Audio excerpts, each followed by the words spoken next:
si vous partez bosser, c'est le 6-9 de l'été avec Marine Monster après l'actu. 8h01 sur Énergie.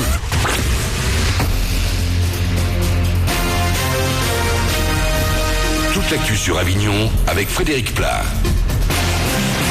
Bonjour, retour d'un plein soleil aujourd'hui en Vaucluse et le long du Rhône, et en plus il n'est pas près de nous quitter. En revanche, un vent de nord va également souffler tout au long de ce mardi, et des rafales qui ne devraient qu'à peine dépasser les 50 km/h. Les températures bien basses hier vont grimper jusqu'à 26 cet après-midi. On a 15 degrés actuellement à Avignon, 15 également à Carpentras et Sarrian.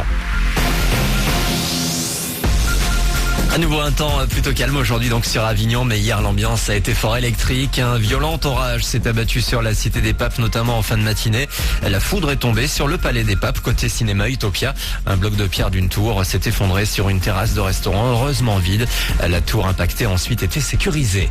Un festival d'Avignon bien mouvementé, pas d'annulation, mais de nombreuses actions des intermittents qui viennent régulièrement perturber in et off.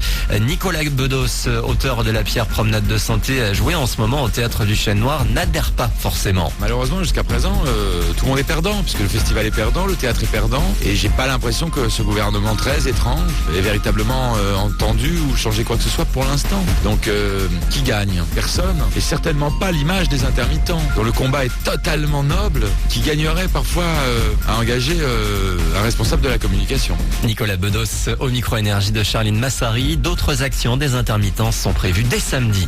L'actu dans la région, avec au 15e jour de grève, la reprise des négociations dans la matinée à la SNCM. Elles ont été entamées hier entre les représentants des salariés et les actionnaires. Les syndicats refusent le redressement judiciaire, la solution jugée la meilleure par le gouvernement. Un mouvement qui fait mal au tourisme corse. Des hôtels enregistrent déjà des annulations et voient leur fréquentation chuter de 30 à 50%. Les euros de rattrapage continuent jusqu'à demain soir. Pendant ce temps, Myriam, la très officielle meilleure bachelière de France, profite d'un repos bien mérité.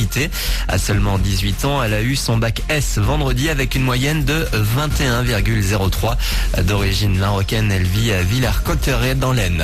Puis du sport et du foot, retour de la Coupe du Monde avec la première demi-finale ce soir à Brésil-Allemagne à suivre à partir de 22h. Et du vélo également dans l'actu sport avec le peloton du Tour de France qui rentre au bercail après 3 étapes anglaises. 163 km entre le Touquet, Paris-Plage et Lille. Voilà pour vos infos, il est 8h03, bonne journée.